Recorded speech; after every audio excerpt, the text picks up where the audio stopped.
Check the table. I'd like to check the table for the phone, if you don't mind. Do you understand what I'm saying? Look at me. Oh, God. We need to check the table for the phone. Fine. This way. Wow, I just wasted half my life.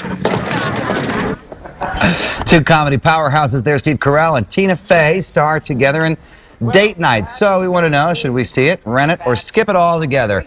Our movie critic from fatguysatthemovies.com, Kevin Carr, has the answer. Great to see you, Kevin. How are you? I'm doing good. How are you doing, Andy? I'm fantastic on a Friday morning. Lots of buzz about Date Night. Yeah. Both of these people very, very funny in their own shows. How do they work together on screen? Well, what's funny about them is since they have their own shows, I think they're used to having everyone work around them. Yeah. So their interpersonal chemistry isn't that good. I mean, it's not, when it's just the two of them working together, not as funny as when they're working with other people in the cast. Now, when they do that, it's very funny. I mean, it's a story of this couple that goes out on a date to get a sitter, and they get mistaken for criminals, and it turns into sort of this comedy, action-y kind of, it's a silly little movie. It's cute. Yeah. And it has some really funny moments. I laughed aloud at a lot of things, but it's usually when Steve Carell's doing his thing or Tina Fey's doing her thing. So it had got a great supporting cast, too. I mean, you got James Franco and Mila Kunis steal the show right there in one scene, and you've also got Taraji Henson and William Fincher and Ray Liotta. You got a really good cast on this film.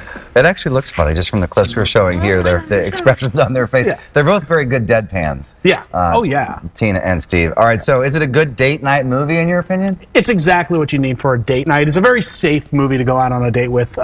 So, yeah, go see it for that. But for me, it's a rent it, because it has some rough moments. All right, so date night, see it, rent it, skip it. Kevin Carr says, makes a great rental. Right, yes. Maybe in those dollar red boxes or something. Okay, so next up, The Runaways, and this is really the story of rocker Joan Jett and her all-girl band. Is it based 100% on fact, or is it kind of fictional, too? Well, I don't know the whole story behind it. I mean, beyond what I could go onto Wikipedia, because I do so much research before I see these movies. But it is, it's a rock biopic from the 70s. It's sort of that glory days of rock and roll, and it hits all the points you'd get with a bio rock pick. And it's, once you strip away the sex, drugs, and rock and roll, it's just the same old kind of movie you've seen before. Nothing terribly original, but the acting performances are good. There's Kristen Stewart, who obviously we all know from Twilight.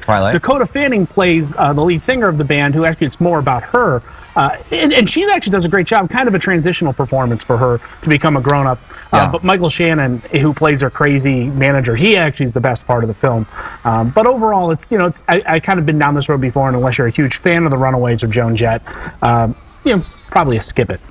Skip it, really? You're going to go skip it? Yeah. Huh.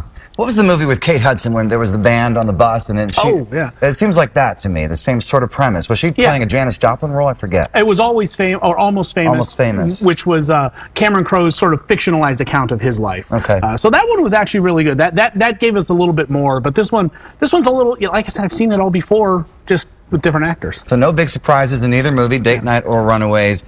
For Date Night, he says rent it at home, and for the Runaways, just forget about it. Kevin Carr, fatguysatthemovies.com. Thanks for coming on the show. Thank you. All right.